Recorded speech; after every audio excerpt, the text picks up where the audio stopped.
Hello, book lovers, and welcome to Book Talk Radio Club. My name is Claire Perkins, and today I'm talking with Mike Savage and his wife Cynthia. Mike is the author of A Prisoner's Perspective and a former radio personality, television news anchor, and a criminal mastermind. He served 15 years, 2 months, and 28 days in federal prison for international money laundering. Crime was his second life, one that his family and wife knew nothing about until federal agents raided their home. Hi, Mike and Cynthia. Thank you for coming on Book Talk Radio Club. Hi, Claire. Hi. Pleasure to be here. Thank you.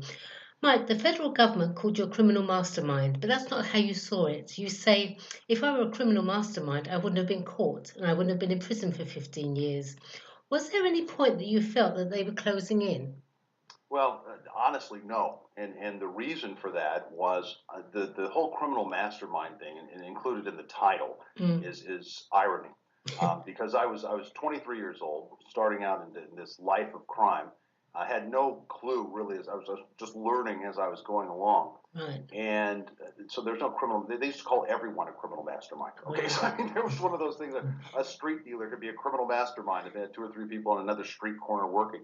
But that was the way they chose to portray it because it's effective at trial. Yeah. And by going to trial, it was a big mistake. But there was never any point where I'm thinking, oh, the feds are going to come get me, or the FBI is going to show up, or the organized crime task force is going to come rolling into our house. Nothing like that, ever. I was more worried about the people that I was dealing with to give any kind of credence or thought to the federal government even looking at me. Can you describe 24 hours in the life of a prisoner in a federal prison? Right. Well, federal prison, you do 85% of your time. There's no extra good time at all. You can't earn anything extra. There's no conjugal visits. There's nothing. I mean, you're going to do your time. So depending on where you're at, it can be very restrictive. For instance, at a penitentiary, you're locked in your cells. You get out for a few hours a day and that sort of thing. When I was put into a low facility in Lompoc, California, it was much more freer in the sense that I could go to work. I had a job in the kitchen initially. I was supposed to be cooking, but I was also helping make Pruno, which is an alcohol that people would drink.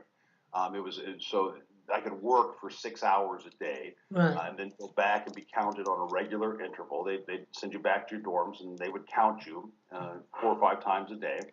And then I would have a little bit of free time at night. I could go play softball, lift weights, go to chapel service. It just depended. You could do that. But then by 9 o'clock, you were back in your dorms, and you were counted at 10 o'clock, and your day started again at 6 a.m. the next morning. Wow. So, I mean, in the UK, I have no idea the different types of prison. I mean, what's the penitentiary? What's a federal prison? What's the difference? Well, I'm not familiar. Thankfully, I've never been in prison anywhere. This was my first time going to prison. It was a personal best, is the way I kind of refer to it. Working 15 years for the federal government. But the differences are generally the severity of crime that a person's committed. Right. The more secure the institution, the more violent, or as it was here, the longer period of time you were sentenced to, the higher your security level. So initially I was put in with, the murderers and all the things, all the negative stuff that you want to talk about. Sure. And then when I went to the low institution, there weren't quite as many murderers there, but there was still, it was behind a fence, with razor wire at the top. And then ultimately I went to a camp where people were considered to be nonviolent, going home soon, but I could have walked away at any time. I mean, it was one of those, and they did. People would walk away with 2 years left on their sentence, and I would be scratching my head thinking, why are you walking away? But the severity of offenses weren't that bad, supposedly, at a camp, although there were those of us who had worked our way down. And I would also mention that that's where they generally put celebrities. Right. So I was with a few celebrities that came to prison for the first time and were terrified by being at a federal prison camp. Yeah. So that's the general thing. I don't know if they do that in the UK or not. I have no idea. I know there's I know there's lesser prisons, lesser security, but that's about it. That's all I know. That's all I want to know. Well, exactly. You do not want.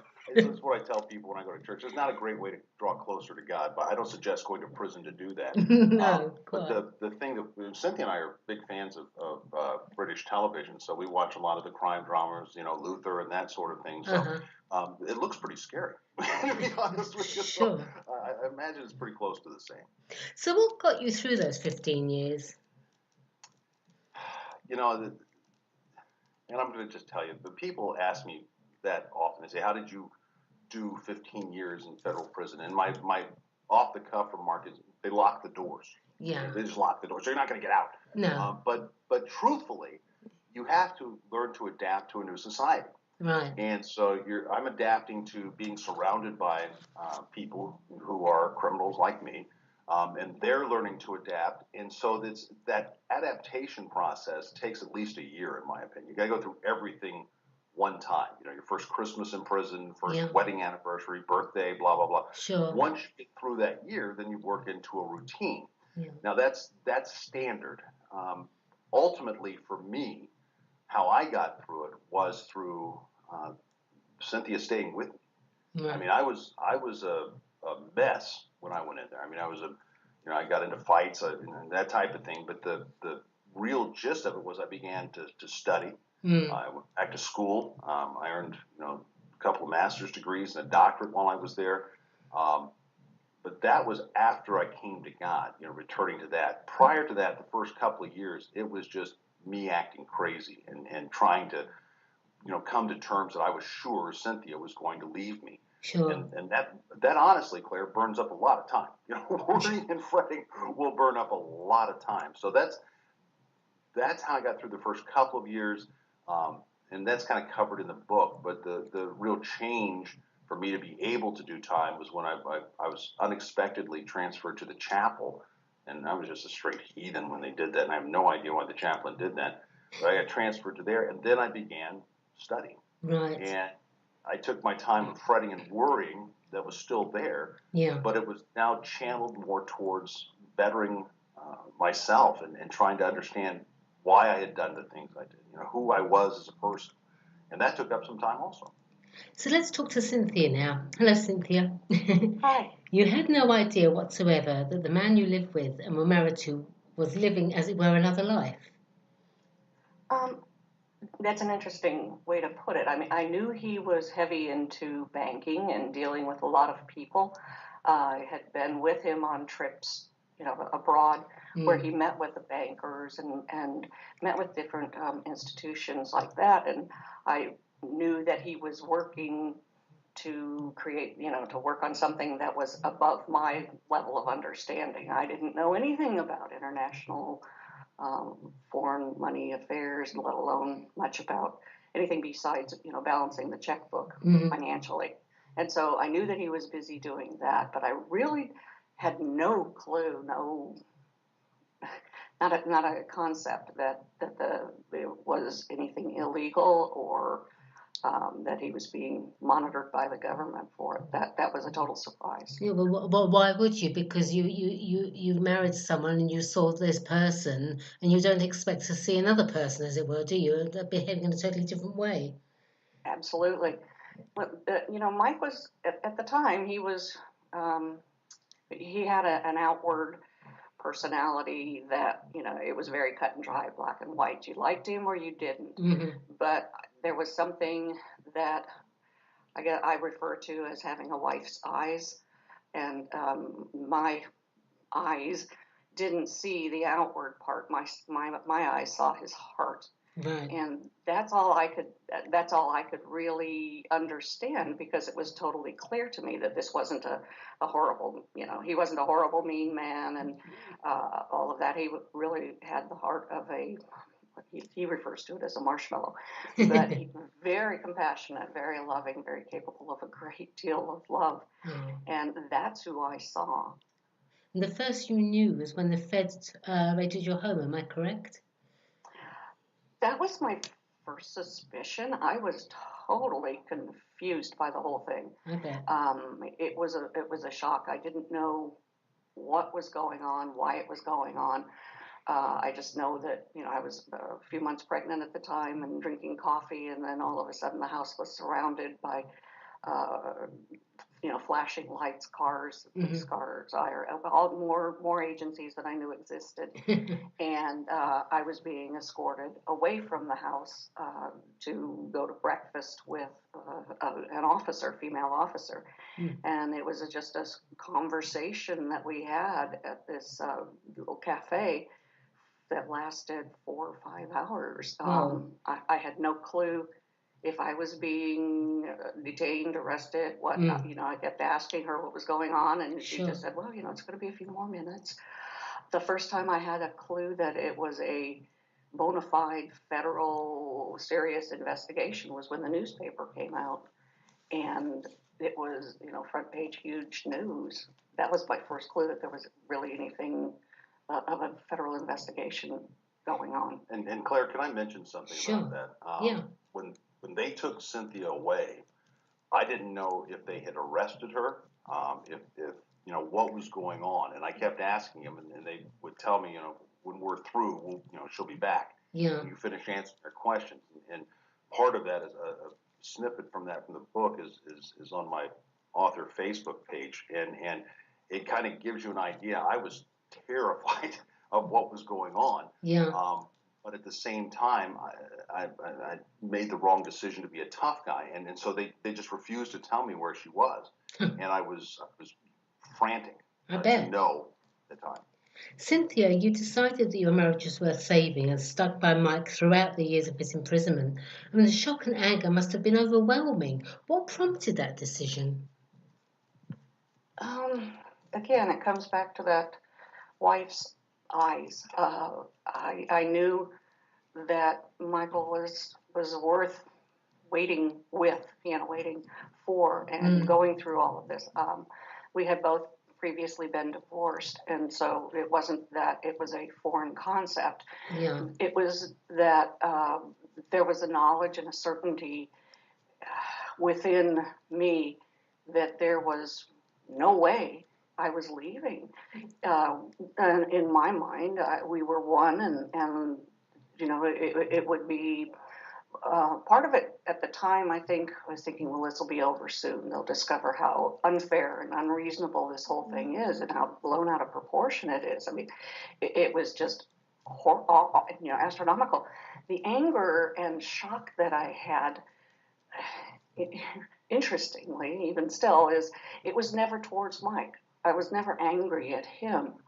I was extremely angry at the government, at the federal government, and their unwillingness to consider that there was more than just this paper, single idea of who he was and who he is. Right.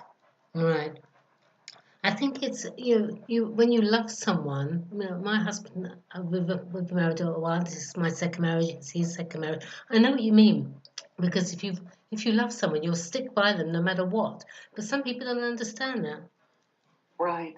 I mean, I think you either flee or you stick. Yeah. And I believe God put us together, and through the years we learned the truth of when it says, when he puts you together, no man will take you apart. That means even yourself. Yeah. No matter how hard you try, if you would want to. And it's learning to come to grips with that and at peace with that, and enjoy the freedom that comes from being able to love fully without the fear of being left. Yes. Mike, your book's tagline is the redemption of a criminal mastermind. Tell me about your redemption, Mike. Did you have a eureka moment, or did it happen over time? Yeah, about that. That's a great question. Thank you. There's a thing in prison where people talk about change. Right. And things change. It's the one thing you can always be certain of is that things are going to change. Sure. A person's either going to become more the person they were, or the person they are, in the sense of getting worse. Yeah. Or you can change. Yeah. And I was stuck in the I'm never going to change. I'm all the things that these people said about me. And in some instance, I was. And people will over-describe when they're trying to prosecute a case. They will over-prescribe, what the person's like. Yeah. And I began to internalize that. And so I was pretty low. I mean, I was down, depressed, upset, angry, all of those things, ashamed, Yeah. all of those things. And I got transferred to the chapel. Like I say, it was unexpected. And I'm not your, I should say, we are not your typical Christians. We're not those that go and preach on the corner. We don't beat people up with the Bible. We don't do all that sort of thing. And the reason for that is because the way we were both saved. Cynthia was saved in the visiting room at Lompoc. I was saved at the chapel there. But when I say saved, it was that suddenly these things about God made sense. Yes.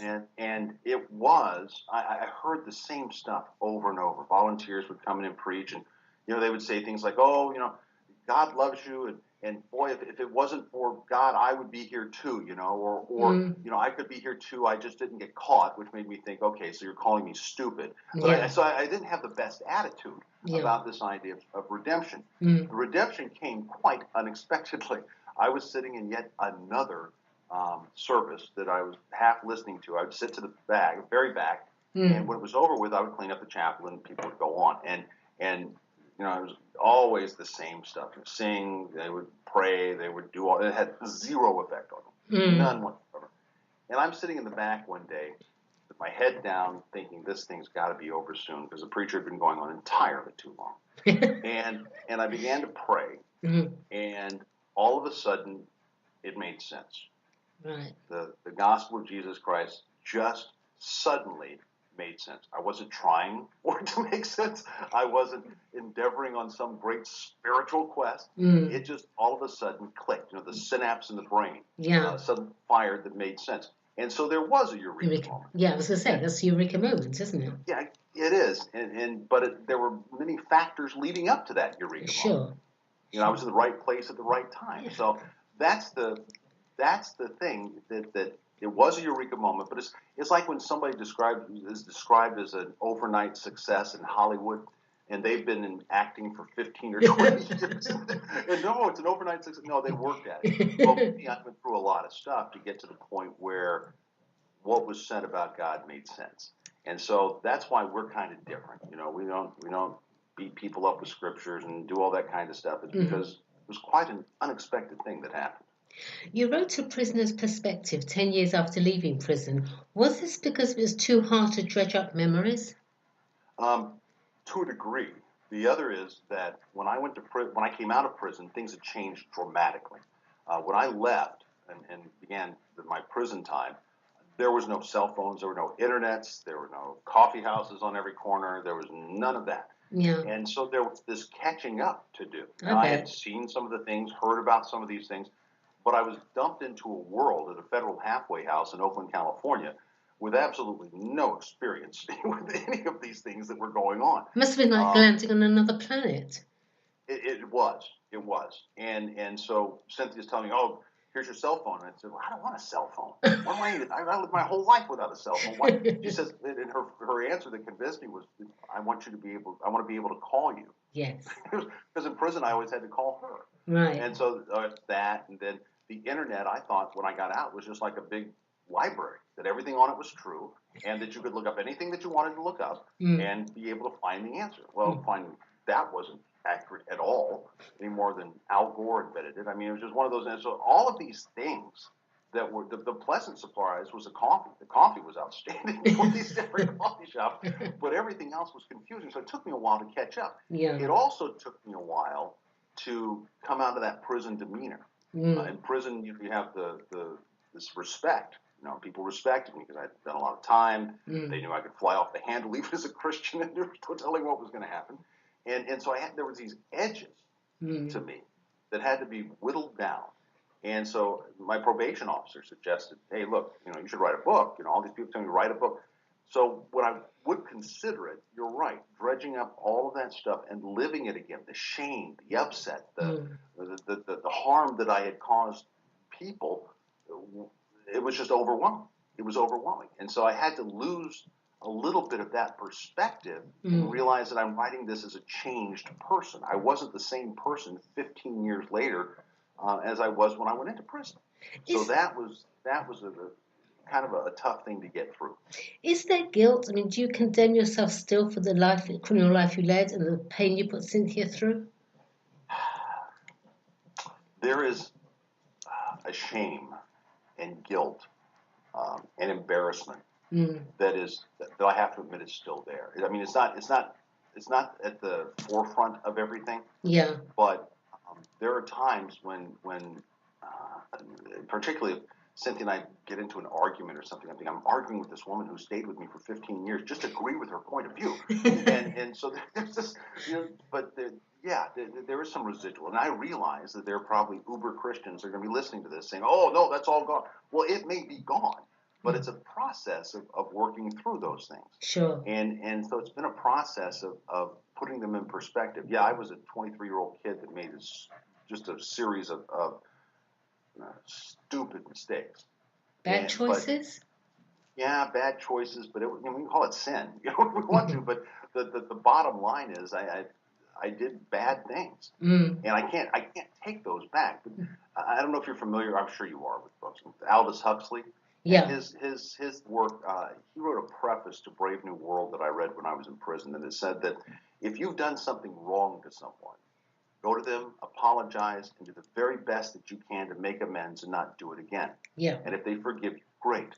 But if not, don't go and start rolling around in the mud of all those things because you're not going to get clean doing that. Absolutely. And so I realized he wasn't a Christian, but there's some real Christian concepts in there that I've tried to work with and continue to. I mean, but I think that's part of who I am. I'm going to feel those things on occasion and try to make amends, and I have in every way that I possibly could. But there's still going to be those residual feelings that I'm dealing with. So you both believe that God has saved your marriage and your lives. There are some people out there that will scoff and say, well, how do you know it's God? How would you answer them, Mike? Oh, that's you're asking the right guy. Good. First of all, I never try to reason with them from Scripture. I say, well, the Bible says, because the Bible also says that the fool has said in his heart there is no God. So trying to reason with someone who doesn't understand Scripture is wrong. So I have two ways. The short version is I say, okay, look around you. This chair that you're sitting in or the desk that you're sitting at, they had a maker. Somebody made those. Or if they were made by machine, somebody had to make the machine. All right? So everything that we know, the watch that I'm wearing, the microphone I'm speaking into, all of these things had a maker. And so it takes a greater leap of faith, in my opinion, to believe that there is no God and there is no maker. Because man would be the only thing. Everything came into existence out of nothing, which is absurd. And so I try to explain it that way. And there's other ways, but I mean, just initially getting the idea that in order for there not to have been a maker or a God means that something had to come out of nothing. Yes. Well, that's scientifically, and I'm part of Man of Science too, with working the psychology. But it's, nothing is nothing.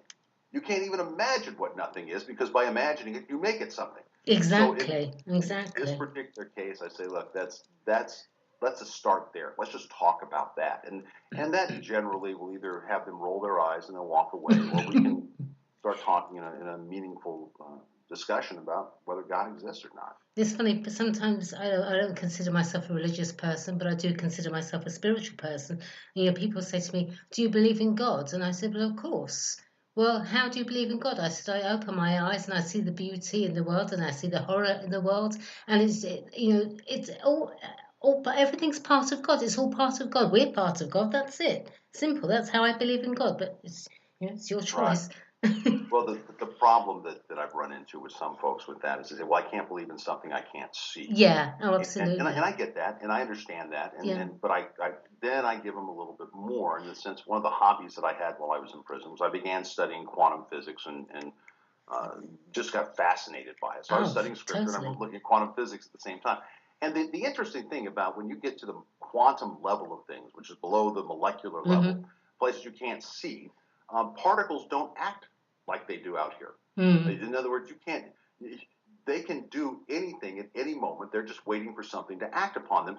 And so the table that you're looking at is made up of atoms, but below that atomic level, there's these things happening that you have no idea about. Exactly. None. Exactly. And they can do it. So you have to believe in that sense in something that you can't see, just as much as you believe in air when you can't see it. Oh, but I can feel it and it fills my lungs. Well, some people can feel God, can feel that Exactly. spirituality.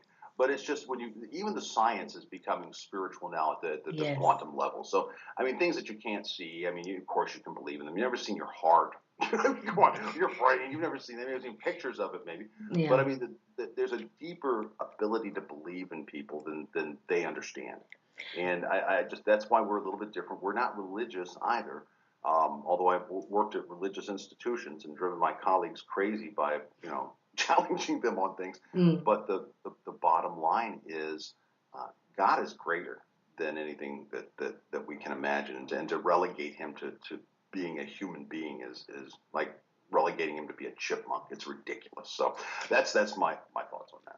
Your son Jesse wrote the introduction to your book, and I understand that after your release, your relationship was rocky, to say the least. Years later, how do you think Jesse sees you? Well, I would like to think that the fact that he asked me to perform his wedding ceremony for he and his wife shows an improved relationship. Yeah, I think so. I'd like to think that the fact that we laugh and joke and are really good friends with each other, as it's turned out with all three of our children. Jesse would not have written that if he didn't want to. He's hard-headed, Claire, like his mother, not like me, but like his mother, and he would have simply refused to have done that. But the bottom line is we have a great relationship. But it did get off to a rocky start. But it all ended up with me swearing at a lady in a grocery store parking lot who was trying to get me to register to vote. And I was yelling, "I'm a convicted felon. I can't vote." That kind of drew us closer together because we realized, I kind of like this old man. So it worked out. But that's in the book. But it was quite a shock that he actually liked me better after doing that. Cynthia wasn't as thrilled with my reaction. But we already had it pretty good. Mike, you're now a professor teaching Bible, theology and psychology. Will there be enough more books about your experience, or have you said what you needed to say? Well, I'm writing a novel right now that has more of a spiritual overtone to it. But and there's a series that I have in mind for doing that. Right. I think, I'm sorry? Oh, no, I said right. Right. So what we're doing is I'm trying to finish my dissertation in cognitive psychology. So once that's done, the books should come out more frequently. But Cynthia and I are beginning a podcast. Okay. And it's going to be interesting because it'll be a husband and wife talking about the world, talking about Christian things, of course, but from a decidedly non-traditional religious Christian discussion. So I think that's going to take some time also, a little bit of getting back into broadcasting for me because it was, I really enjoyed broadcasting. I liked being a talk show host. I didn't like being on television. I wasn't crazy about being a news anchor, but I liked the talk show thing. Yeah. And so this has been new technology for me also. Sure. It's only been a year that I knew what a podcast was, to be honest with you. Man, so you listen to the podcast, and I'm thinking, I don't even have a pod. How am I going to listen to a podcast? So understanding that, another learning curve for Mike getting out of prison. But that's where we're headed right now, I think. Where can Book Talk Radio Club's listeners purchase A Prisoner's Perspective? I'll get it right in a minute. The Redemption of a Criminal Mastermind. Right, there's a lot of P's in that, isn't there? Hello, yeah. Right. So I would just go to Amazon. I would suggest go to Amazon. You can look up Mike Savage, but I understand there's another broadcaster with that name that I'm totally different. I would just go to Amazon, A Prisoner's Perspective, The Redemption of a Criminal Mastermind. You can go there. You can also go to my website, which is MikeSavageBooks.com, and go there as well. I think they do autographed copies there. So, yeah, I know, very exciting. But that's the best way to do it. Lovely. All right. Okay. Well, thank you, Mike and Cynthia. Please come back on Book Talk Radio Club. I'd love to chat with you and hear more. In the meantime, good luck for the future, both of you. And thank you, everyone, for listening to Book Talk Radio Club. Thank you, guys. Thank you. Thank you. Sure.